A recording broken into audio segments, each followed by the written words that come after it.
Welcome, welcome to Spotlight on Intelligence. I've got Pete Worsley Clark, aka Cucamello, with me here today. How you doing, man? I'm good, thanks. How are you?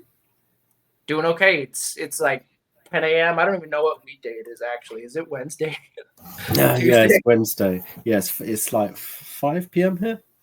That says terrible things about my schedule arrangement. Uh, Anyways, I'm glad to have you here. Maybe you could tell us a little bit about who is Cucamello and what do you do? cool. So I'm Cucamello. Make sort of chill, laid back lo-fi. Mostly designed to help you relax, but I do veer into boom bap, more upbeat stuff every so often. Been releasing. It'll be 2 years this January since my first lo-fi release. So it's not doing too bad since we started lo-fi. Previously was in bands, played all sorts of other type styles of music years and years ago. Got into lo-fi, started trying to record my own stuff, and then Cucamello was launched. So it's been a journey.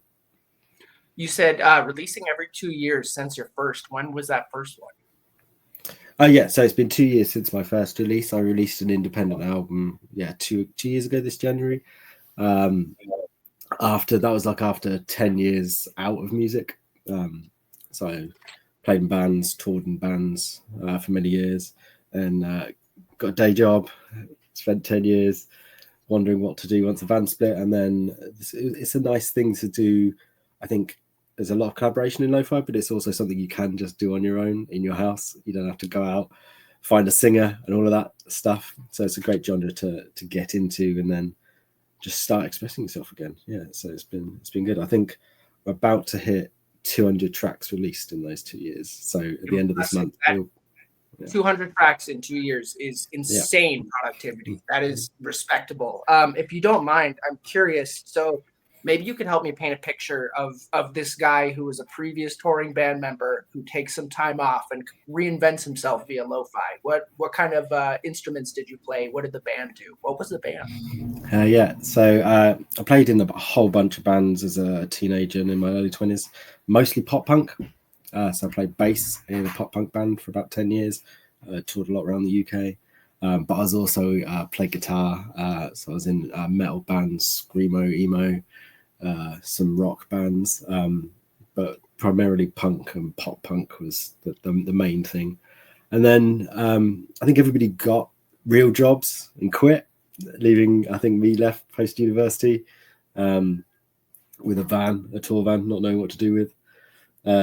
Eventually had to get a real day job, and then sort of worked like I'd say just boring normal jobs for 10 years. I've spoken to a few people similar. Life catches up to you, you need to earn some money. I had depression and anxiety and stuff for a while, so I got through that. And then lo-fi has just been like a nice return to making something that I'd enjoy, helps me relax, helps others relax. I think it's good. I think there's a lot of people in lo-fi who've had anxiety or depression or other mental health issues, and it's a nice escape from that. So yeah, I think about 3 years ago, thought I should start making some music again. And then probably about 2.5 years ago, started writing some ideas. An album came out in about 2 weeks. That was my first release, and it's been a journey since then. Yeah. Definitely. I don't want to sound too hung up on the past, but I just want to say your experience is relatable with being heavily involved in music earlier and then making a return to it as an adult. Like if I can pitch a personal example, I messed around with Ableton in like the early days of EDM, got Yeah. linked up with a buddy. We played a couple house parties, made some music on SoundCloud, the works. And then, real life hits. We all both took a hard stop, went back to school. I find myself back in it 10 years later. What inspired the drive to be like, it's been a decade. I think it's time I dipped my toes back in. Yeah, I think for me it was therapy. I was in therapy and I was just like a bit depressed, had some anxiety issues, and was like, what do I actually want to do? I love music. I've always loved music, loved making music, and I loved everything around when I was in a band. So not just like meeting people, playing shows. Love being in the studio. Absolutely love that part of it, writing music. And I dabbled around with like the production side. But like I was always in bands where like my drummer had a studio in his garage, so we did recording there. We had good access in my hometown to studios that would support local bands. So I'd seen it from like afar, but hadn't learned it, and I was like, maybe I could learn how to do that. This is back. My band that did really well was big during the MySpace days and had early Cubase, and friends used Reason.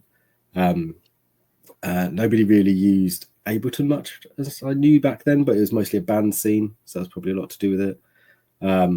Recorded my first demo back then on 4-track, and then I thought, yeah, I can start recording again. I had an old interface which was awful with Cubase. Didn't like Cubase at all. I picked up a copy of Reaper because Reaper was free. I tried Ableton Lite from a MIDI keyboard. It confused me. I think from coming from a band background, I've used like Pro Tools when I was in studios and stuff. Reaper just made sense, and I could strip a lot of it out. So a lot of the tools that people use, I like to use like hardware for stuff. So I've got like MPC, SP404 for like drums or little drum machines.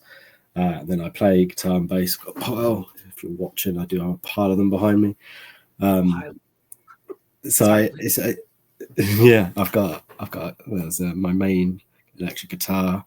It's an ESP EC1000. And then my old bass from when I was in a band is a Gibson Thunderbird. Nice. I'm glad you didn't have to retire the instruments. That's what I'm seeing a lot of, specifically this pattern in lo-fi artists that they're doing. I feel like it really is the epitome of like the lonely solo bedroom producer, but I don't say that in a derogatory way, right? It's like really something meditative that you can do late at night, and like all of the work that you put in historically into just noodling on instruments breathes new life into it. Yeah, so I think like I've met the two sides. There's people who come from like more the beat making, sampling background, and then you definitely get a lot of musicians. I think I'm yet to meet anybody from a pop punk background. I've met a couple who've been in like emo bands. I know there's like people like Rebecca Mardell's done some. She used to be in like more rocky bands. You get guitarists like that, but there's also a hell of a lot of jazz musicians I meet making lo-fi. Saint Rumi, also from Chill Space, he's a good friend, does a lot, and around like him and Owen Doe smashing it out. There's so many amazing jazz musicians. I don't think there's as many, in my sort of genre, but I do play guitar, bass, and dabble with keys. And so Reaper makes sense for me. So I use Reaper still. I haven't picked it up because it's just, I record pretty much everything just straight in and then do sort of basic production afterwards. There's not too much programming or any of that stuff, maybe one shots for nice percussion, but the rest of it's just real instruments recorded straight in. And it's a nice, simple workflow. Definitely. No, I'm picking that up with the workflow is almost exactly like what you said. Two types of people that make up the demographic of people producing it is you have quote unquote ex-musicians who are just like, this is what it sounds like in real life, I'm going to record that. And then the other people who are, like really delving into the software, the VSTs and stuff like that. Props to those guys. I love listening to especially some people like Tyler I, Colors and Clouds, and a whole bunch of like the lo-fi girl artists making amazing like ambient stuff, beautiful pads using like Vital and Serum, and it's just a world I like buttons and knobs and twisting things to make sounds. It just makes more sense to me when I see it on a screen. I open Vital, use a preset, can't be bothered to delve into a menu to find out what's going on. That's not my jam. I just want to click a button, turn it on, and start creating things. I'd love to get more into sound design this year. I mean, with 200 songs in 2 years, I don't think there's anything wrong with your workflow, man. I think you've got something figured out. It's the KISS routine, right? Like keep it simple, stupid. I could learn a thing or two from that, and that's coming from being in the place of being a sound design nerd. So I wanted to ask, if you don't mind me steering this a little bit, you talked about your band being real present during the MySpace days, and I was there for that. Like I was absolutely a pop punk emo metal kid back in the day. My first show at 13 years old was actually like Slipknot and Disturbed at Mayhem Fest. I definitely should not Nice. have been as a teenager. But I wanted to ask, like, what was it like to be online as a band? What was your internet experience earlier on compared to now? Like, how have the platforms you've used for promotion and distribution changed? Yeah, I think some things have got incredibly like way better, way easier. Other things have got worse. One of the amazing things was MySpace is that I think when I started a band, it was brand new. So those big bands that everyone knows, especially in the UK, that came from the MySpace scene. So like for the pop punk, there's like Yumi at Six, who supported my band back then. And then we had sort of much bigger bands from the UK that have broken through MySpace. And I think every band who existed at the time in my local scene was getting support slots with these bands. Like we all played with bands way out of our league. And I think part of that was it was new. So people didn't realize that having 10,000 followers on MySpace, that doesn't mean anyone's turning up to your shows. I think now people are a lot more savvy. There's a better understanding by not just musicians, but the general public and by promoters of like what a real engaged audience is.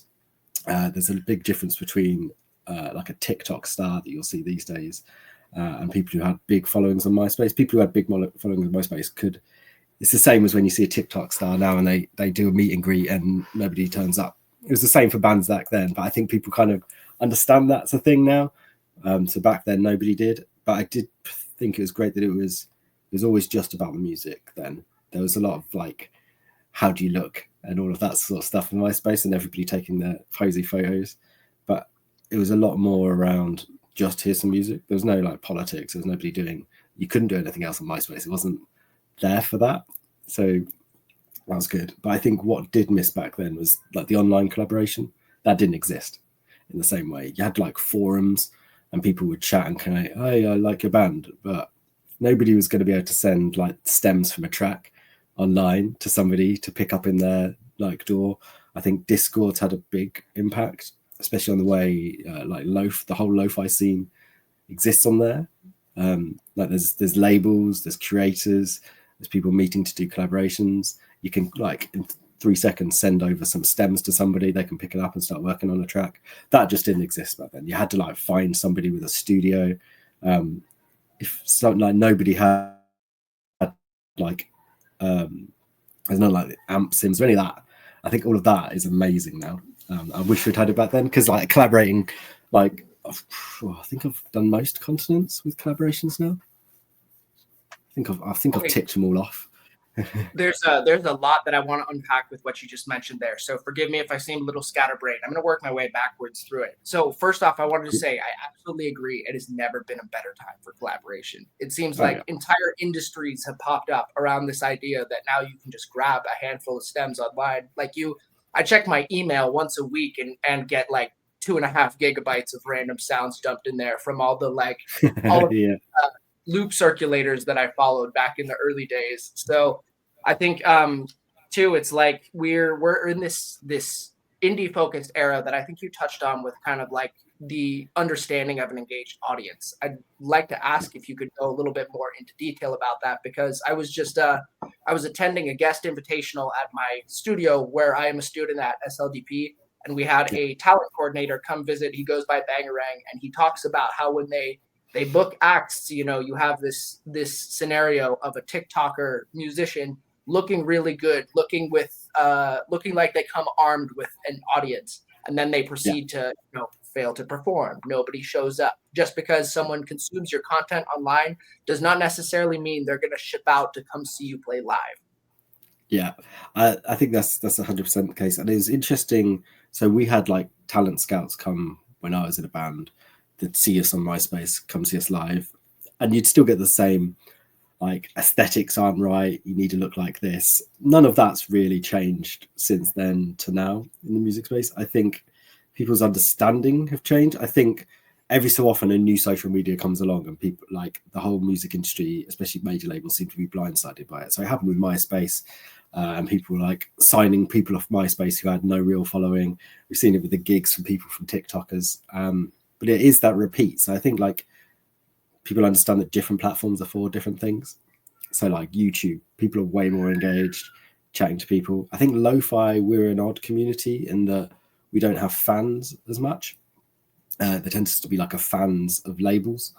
So if you ask like somebody who's a fan of Lo-Fi Girl what artists they like, I bet you they couldn't name half the Lo-Fi Girl artists, but they can tell you the Lo-Fi Girl has a sound that they like and that they're fans of the label. And I think it's interesting. We've seen a lot of faceless lo-fi. I think we're going to see more faces of lo-fi now that we have like AI music and stuff like that. I think we're going to start seeing more people like us now having a chat, like the other side of the lo-fi artist, not just like the random like vegetable or like lo-fi whatever. It'll be like real people talking in, and I think that's going to be really positive. The random vegetable that speaks to my soul. You're just like, I'm just here for the art. I don't care about making myself the front man for the project. I'd love the idea of lo-fi artists coming forward to, seize their recognition. Be like, I made that and it's good. You don't know me, but you like my music. Yeah, and I think it's one of the things that I think a lot of people who got into lo-fi liked about it is that you could be almost faceless to begin with. Like you could put an avatar on and promote it, which you can't do if you're in a band. But I think that's going to be a lot harder these days, especially as labels get AI submissions. People want to know that as a human, even if you just put your face on your like Spotify and go, yeah, I'm a human, I make some music. It's chill. That's it. That's going to be more than I think a lot of people have done. And I think that's a big change that's going to come for the lo-fi community in the next year or two. I'm curious, just because it's come up naturally in conversation, what's your take on AI's role in music right now? For context, I do a little bit of Spotify playlisting for Lazy Pug, and I feel like I have developed a sense for AI-generated vocals. They're not too hard to identify at this point, but I feel like it's going to get harder. I get daily submissions that sound like somebody cooked it up on Suno and sent it over to the playlist to try and get listed. And I was like, did you even try to make a song? Yeah, I do like that platforms like Submit Hub have now got an option for curators that you can say, was this like, but it's really woolly wording. So it's like, is this mostly AI? Or define mostly. You're right, you can hear it Suno though. I think Ben Jordan's been posting some really interesting stuff on his YouTube channel around recognizing it. So he posted an article yesterday. It was around like the lossless side of it. So a lot of these AI tools are basically scraping data from MP3s and like loss formats. So you can detect and you can hear, if you've got a good ear, almost the lossless side, like what is lost from these tracks. I will say with Suno specifically, there's like a Suno synthy paddy sound that I'm hearing. Sure. Yeah, like I'm hearing that a lot, and it must just be like whatever they scraped, there's clearly like that's like the average of all of the synths that they scraped, and it's got like a very set sound, and you can hear that, and you can hear so there's been some exciting stuff in sampling. So like the new MPC stem separation, that's all dope, but I'm now hearing people making a track on Suno using stem separator and then like putting their own like beat over the top of it. And I think at some point we're going to have to accept that AI is going to become part of music, similar to the way sampling has. I think it's going to have to be done legally. At the moment, all of these tools, they're trained on copyrighted material. You're opening a like legal can of worms if you try and release any of that.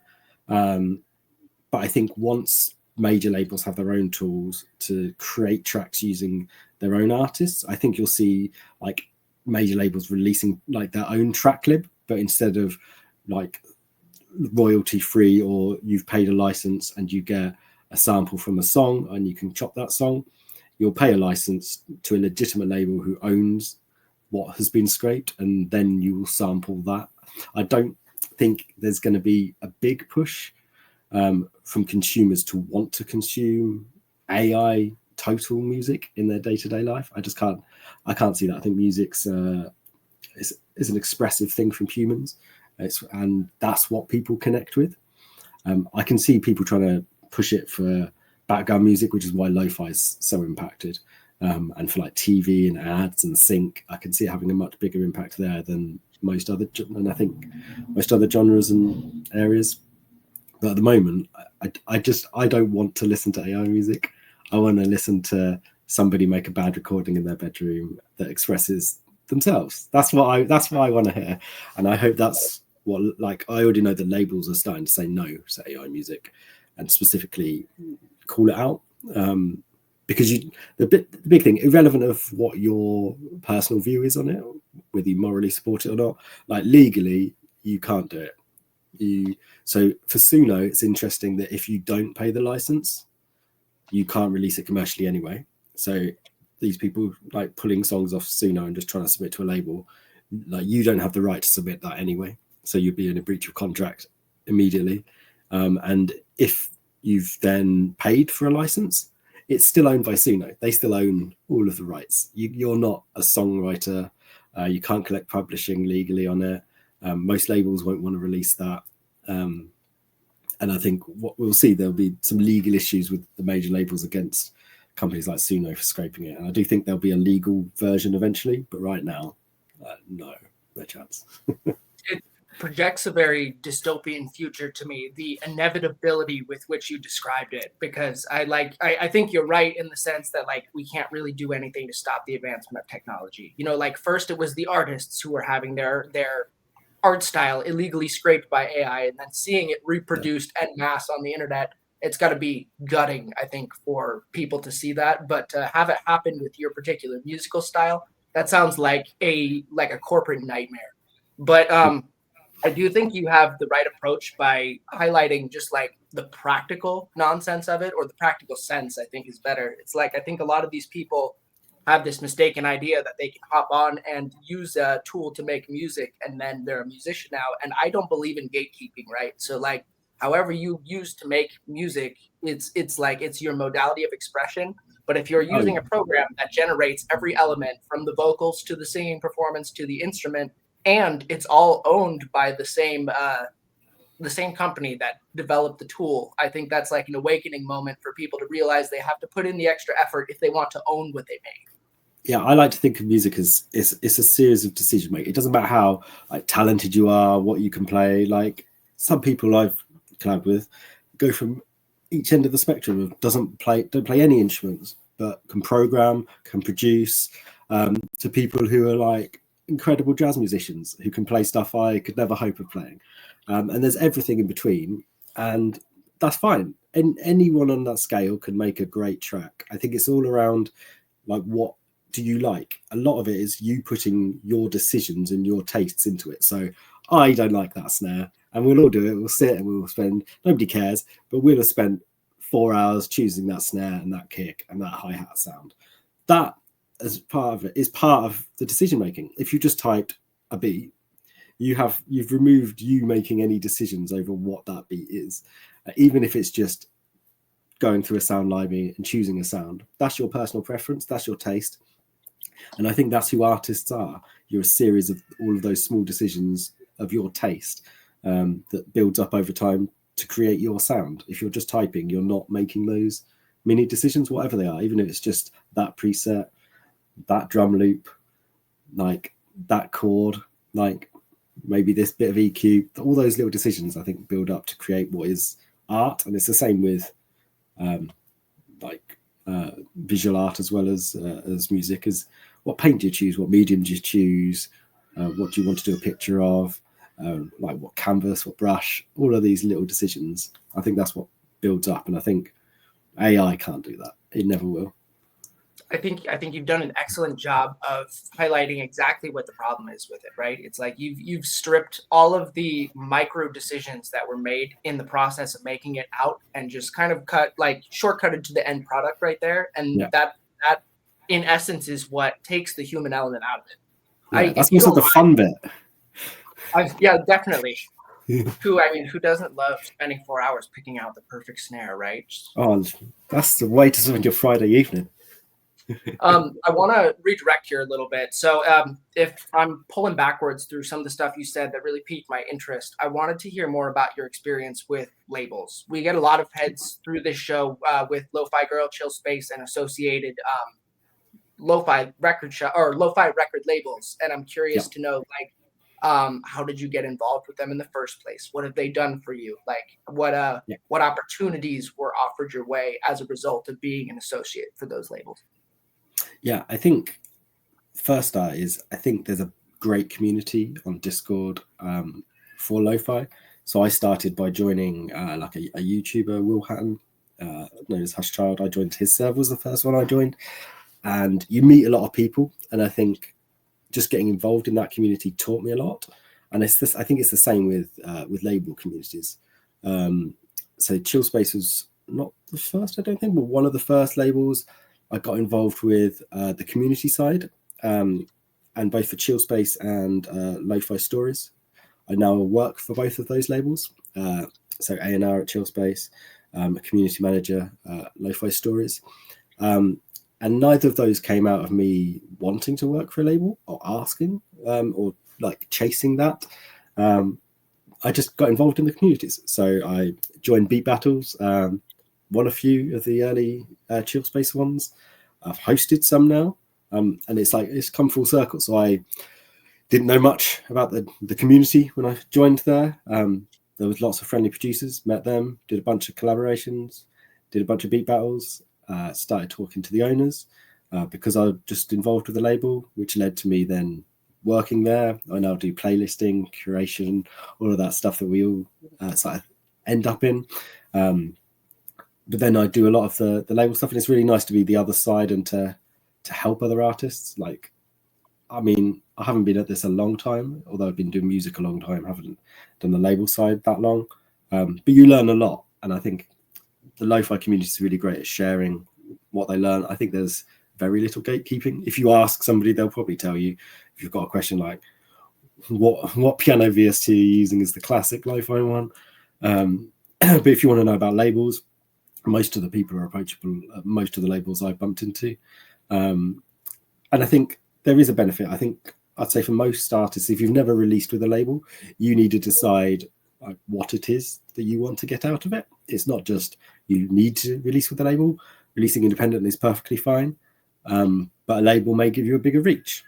So for lo-fi, that's likely to be through, they've got playlists, they've got a team of people that can hook up with other curators to get you on more playlists. They might have their own, they might be running ads, all stuff that you either can't do, don't have the funds to do, or just don't want to do. And that's perfectly fine. I think joining a community such as, say, Chill Space on Discord gets you to see what type of community that is. Get involved if you enjoy the type of music that community does, the type of people there, and then I think you'll just stumble across opportunities, or at least that's what happens to me. Definitely, you were absolutely speaking my language to the Discord community. I was in an early server with Cymatics, tied for first in a beat battle, and it was game changing because I was like, wow, there's a community of nerds on the internet who cares about what I'm producing, and that for a lot of people is like, especially when you live at home and there is no one locally who is into the same niche genre of music you are, you have to seek that community elsewhere. Like that community is such an important part of the process that it'll take you from that lonely bedroom producer to like, I'm actually part of several lonely bedroom producers. Thank you. And the same happened to me. So I won a few, then immediately got offered like collabs from people in the community, and I was like, really? I didn't know if this was good, but they seem to like really dig it. It's funny you say about the lonely. I literally live in the woods in Wales, so there's nobody making lo-fi. There's nobody within a mile or so. There's nobody making lo-fi anywhere nearby that I know of. And Discord. Get on Discord. Join. If you've got a YouTuber, they've probably got one. Join that. They'll be sharing stuff. They'll be sharing samples. There's a million great lo-fi Discords.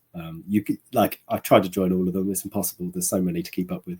But find one you gel with and then get involved.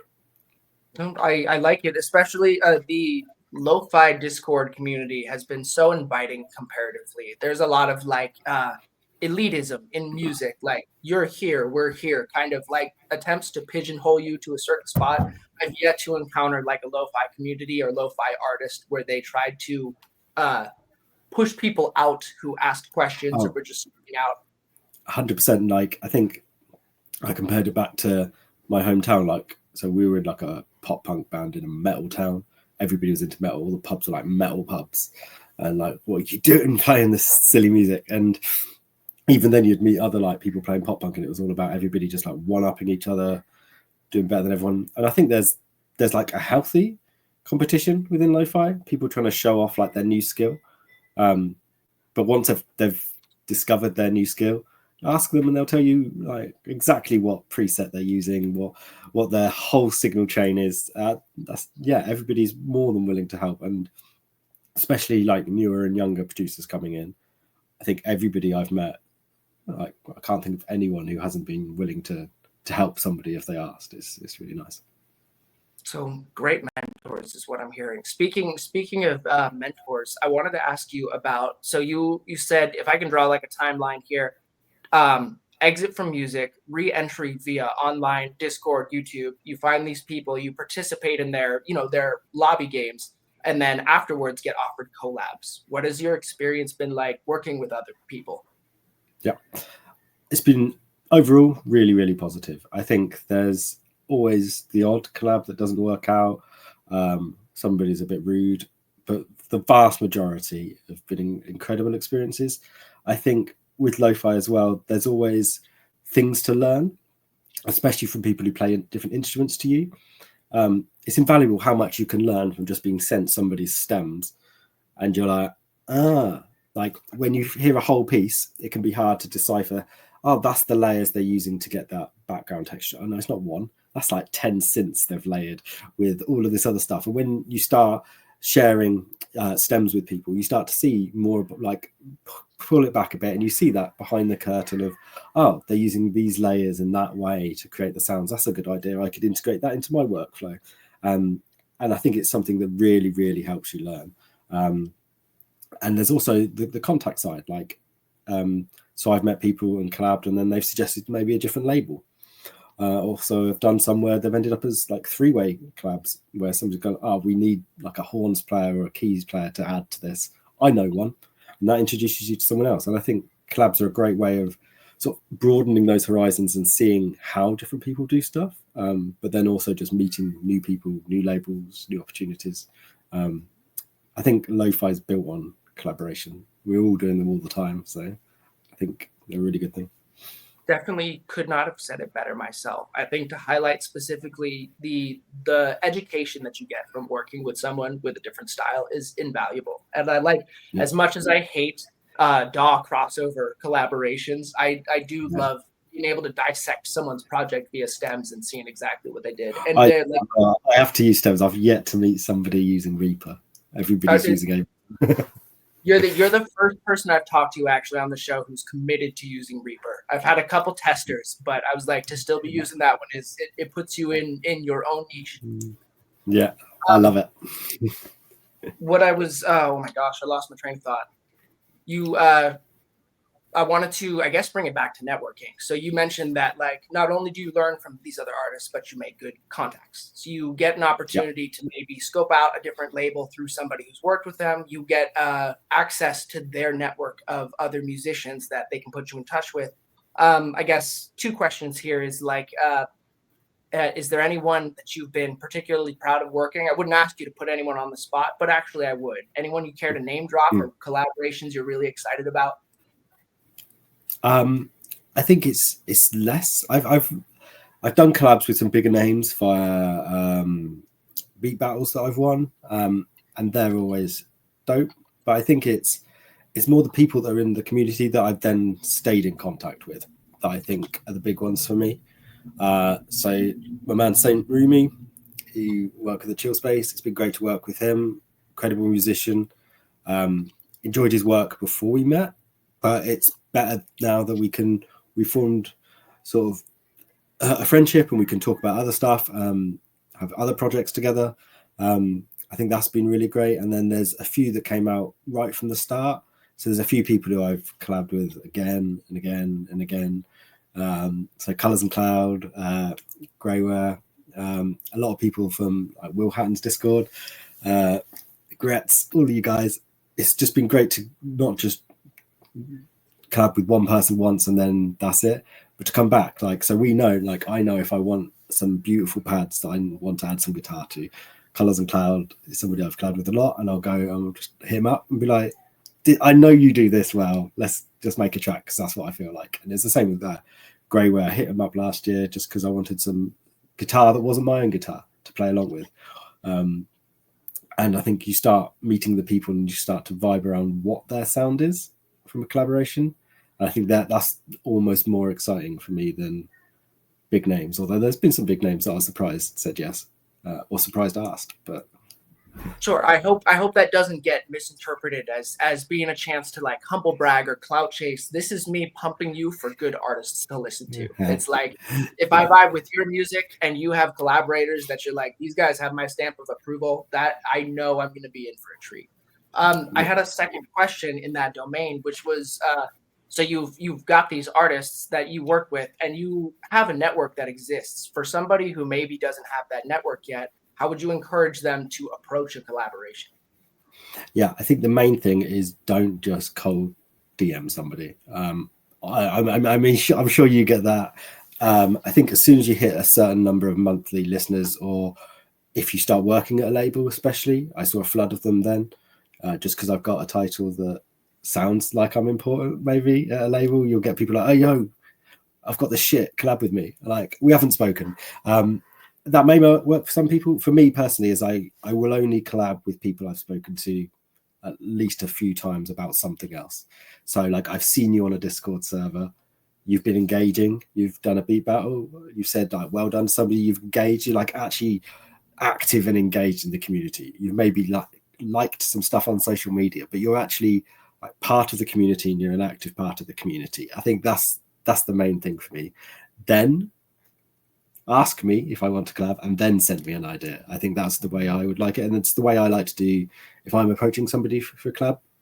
I wouldn't just like go, AiirBear, here's like a 4-bar loop, crack on. No, that's not the way. Like, ask if you want to collab. If you say yes, then be like, right, are we going to do, I don't know, let's make a sleepy beat. Cool. I'll come up with an idea. Or do you want to come up with an idea? You want to go for it, and then I'll jump on with some guitar. I'll come up with some ideas and send them over this week. I think having that conversation is the only way to do it, in my mind, especially if you want to like actually build a relationship and start collaborating more with people. Just these cold DMs, guys, they got to stop. Dude, I can only read so many fire emojis in the inbox before my brain shuts off. Like, let's cook, bro. I'm like, oh yeah, like literally nothing else, just fire. Okay, so you want to collab at some point, do you? Okay, who are you? No, I get it. And I think, honestly, not enough can be said about, like, people talk about how there's no opportunities. I felt that way myself before. And then what made a difference was like going out into the scene, making friends. And it honestly, I would say to a certain extent, it doesn't even matter the scene that you show up in, whether it's local, in person. Like, if you want to play in person shows, you have to go to other people's shows. If you want to collab with online artists, you have to be part of their community and interact with them online. And I think, you, if I understood you correctly, did you say you were A&R for a label? Yeah, so I'm A&R at Chill Space. What does that mean? Yeah, so this is what we got. I think it's often seen as different things by different people. I think in lo-fi, it's not the same as if you're like a major label going scouting, although we might reach out to certain artists that we know. A lot of it is managing the day-to-day, so getting your tracks playlisted, making sure artists have what they need. It's an awful lot of questions about contracts and things like that, and the nitty-gritty of what artists want. But I see it more as it's for us to support the artist. So a label exists. The A&R is there to help guide you through it, get you what you need, make sure you're happy. So if you've got questions, do you like have a release plan? Do you want to have a different release plan with us? Here's some content for you to share. It's that whole sort of journey around an artist itself, or at least that's how I treat it. So how do I help an artist who has been accepted, or how do I I think is very different from once you accept, because there's a lot of like listening to demos, turning people down, being polite, offering feedback. But once an artist comes on board, a track's been accepted, it's about helping them through that journey, make them feel looked after, and then get that what they want out of the relationship. So I said earlier that if you're signing with a label, you should have something that you want from the label. It shouldn't just be a one-way street. Quite often for lo-fi, that's going to be plays, isn't it? You want to get on a playlist, you want to get some plays. But around that, there's ways around doing it. So Are you happy with your artwork, the naming, the timing of the release? Do you understand your contract? Do you want to ask some questions around that? Do you want to know what other things the label can do for you? Because different labels will offer different things, whether that's sync licensing, publishing, all of that sort of stuff. Different labels will do it, won't do it. And the A&R's job is to guide the artist through all of that, answer all those questions, keep you guys happy. I hope we do that at least.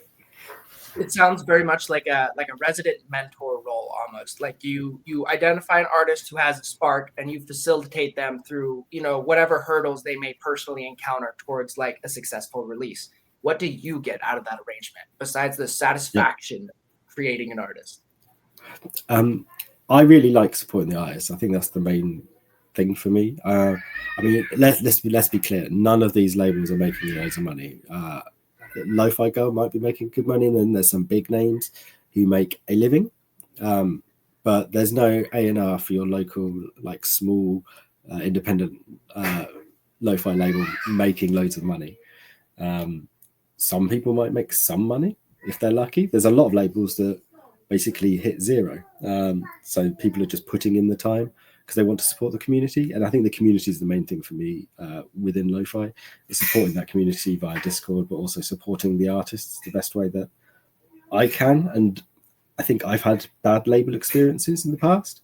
And part of what I try and do is to avoid all of the things that I had that I wasn't happy with.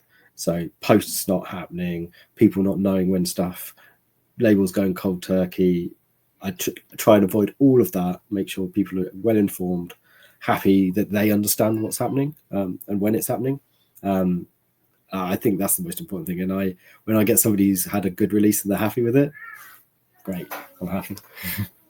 Well, I think your experience offers you a unique insight into both sides, having been like a touring band member and then on the other admin side. I've talked to people who straddle the bridge a little bit, but it seems like in my mind, people seem like they're either more disorganized creative types or they're a little bit more on the behind the office desk side of things.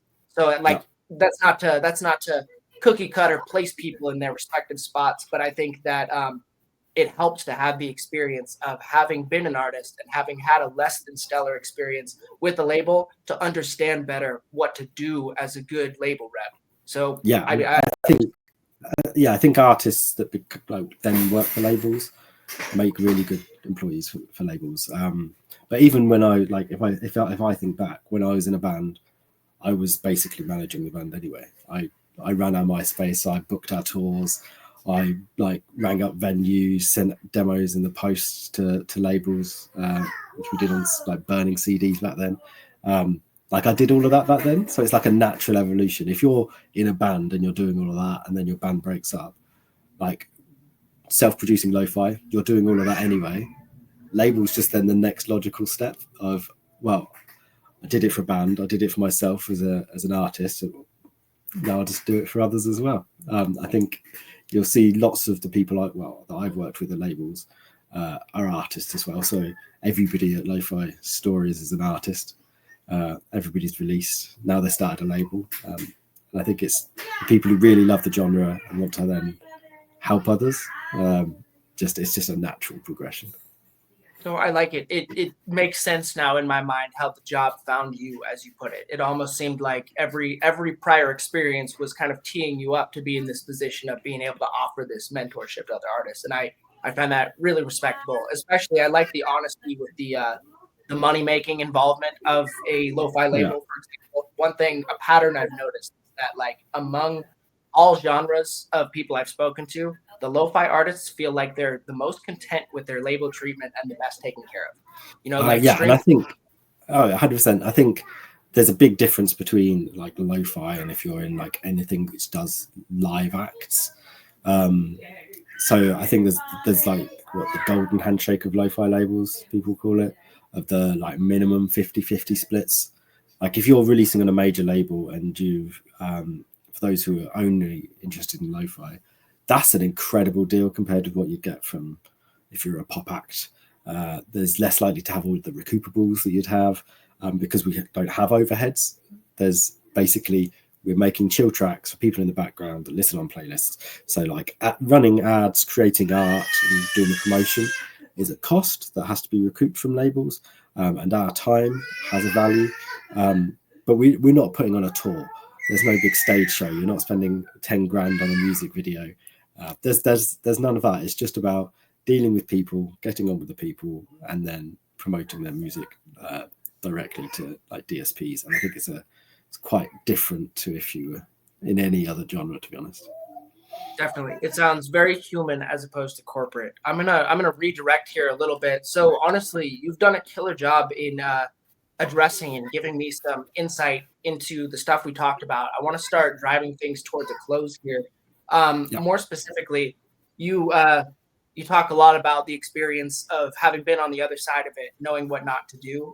What general advice would you go about giving for new artists in any genre? But I mean, you can specialize it if you like. What do you wish you had known then that you know now that you would tell people? Release, just get it out. That's it. Like I spent 10 years not releasing anything, not doing anything, thinking maybe I'll do something. Nothing will happen until you release. Is my first album any good? Absolutely not. But it was the catalyst that then led to the next 100 and odd releases. That's the only way you'll know and you'll grow is to put stuff out there. Some of it will be good, some of it won't. I think you'll meet people and you'll start to then learn all of the other stuff. Like I think we get choice paralysis now these days, especially with things like YouTube. So you go and you're like, oh no, I need to level up my piano skills because I'm not a grade 7 jazz pianist yet. Oh no, now I need to learn mastering. I need to learn, just make something that you're reasonably happy with, put it out. And then each time you put something new out, learn one new thing with each track and then just keep going. And eventually you'll get better and it'll improve. I think none of us are ever good. Like if you think you're where you want to be as an artist, I think you're dead. Like I've yet to meet an artist that I respect that isn't unhappy with something that they do, part of their workflow, their sound, their playing, a skill they don't have. But that's all part of it. On the next track, choose one of those and try and learn it and integrate it into that track. And that's how we keep progressing. And that's the fun of all of this. I love it. If I could summarize, it's get it out there, don't stop learning, honestly. And I think those are 100%. the things that cause people to stagnate, right? Is that you basically, it represents two sides of a spectrum. You either feel like you haven't learned enough and can't release it, or you've been releasing and feel like you know it all. So I think to hover right in that center place of consistently releasing, knowing it's never ever going to be perfect, is like the most conducive to maximum creativity. Yeah, and like at the end of the day, if it's lo-fi, it's lo-fi. It's chill out. Just make something that makes you feel good and then put it out. If I could ask a more specific question to lo-fi, I am not super well versed in all the different subcategories. I'm more of an EDM genre nerd myself, so I've heard people mention like jazz hop, chill hop, lo-fi with different criteria. Could you tell me specifically what subgenre of lo-fi you trend towards and what makes it that? Yeah, I think I tend to do a broader range than most. I think you'll see a lot of people who will release under like aliases and they'll have like their super sleepy alias or they'll do like their upbeat jazzy alias. I don't do that. I just see Cucamello as like, that is my story. I see my DSP releases, say my Spotify profile, almost like another social media. And that is a history of what I've created. So I tend to sway, but I think I'll focus more on the like sleepy end and then more on the boom bap end, the two that I gravitate towards more. So the boom bap side is mostly collaborations. I'm still learning around sampling and stuff, but it's fun. I like to make short loops, chop them up, see how they work, add drums to them, especially with Man Slick P.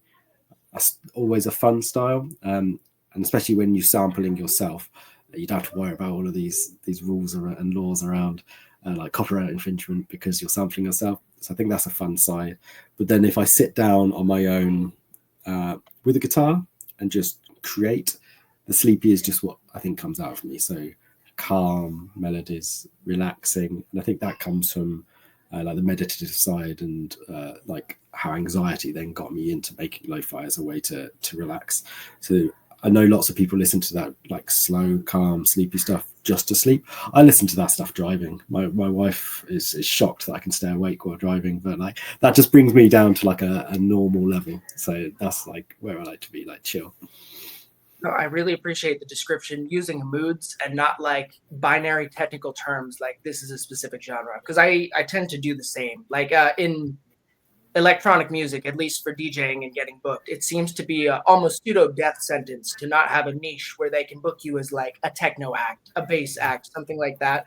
I come from a place where I'm like, I'm gonna make a music that has an aggressive mood. Now we'll do a sleepy mood, and it's like to have that. To have that label that locks things in a certain way, I feel like is a little bit of a creativity killer. And I can appreciate someone who's, trends a little bit more towards doing a wide breadth of options. Yeah, and I think there's two sides to that. Is one, just managing more social media accounts does not sound fun if I'm going to start aliases. But I think it depends if it's you as an artist and that represents you. I think it's different if you were going to start like a death metal band tomorrow with 5 other people. That is a different thing. You're doing it with different people. But if it's like broadly similar, like EDM, there's a breadth of that, and I don't see any problem in people just releasing the stuff that they like to make under those aliases. I don't think we all need to have like a million aliases for like tiny little niches. Like that's not who you are as a person. I'm not constantly sitting here meditating, falling asleep. I have a life. I do other stuff, and yeah, music should represent that. Definitely. I like the suggestion that if the project is radically different enough, it might be time to consider a different alias, not dropping the death on the lo-fi label. I have discussed this with David over at Lo-Fi Stories, because he used to be in a metal band. That maybe there should be some like metal lo-fi on the horizon. We'll see. Metal lo-fi. Okay, the predictions for the future. How can people reach you? How can they find you, get involved? And do you have anything coming up in the future that you'd like to plug or advertise here? Yep, cool. So Cucamello.com has links to all my socials. I'm at Cucamello Music, mostly on Instagram and Threads if you want to check me out, but check out Cucamello.com. That'll have my latest releases, links to all my playlists, submissions, as well, if you're a lo-fi artist and interested in that. Upcoming, there's some exciting projects. Got a big project I can't talk about, but I think in May you'll be able to find out more. And then at the end of this month, I have an independent album dropping. So I'm not sure when this is going out, but it hasn't yet been officially announced, but I'll be announcing it in the next week or two. That's an independent sleepy album that I've been working on, inspired by living in the woods. Nice, chill.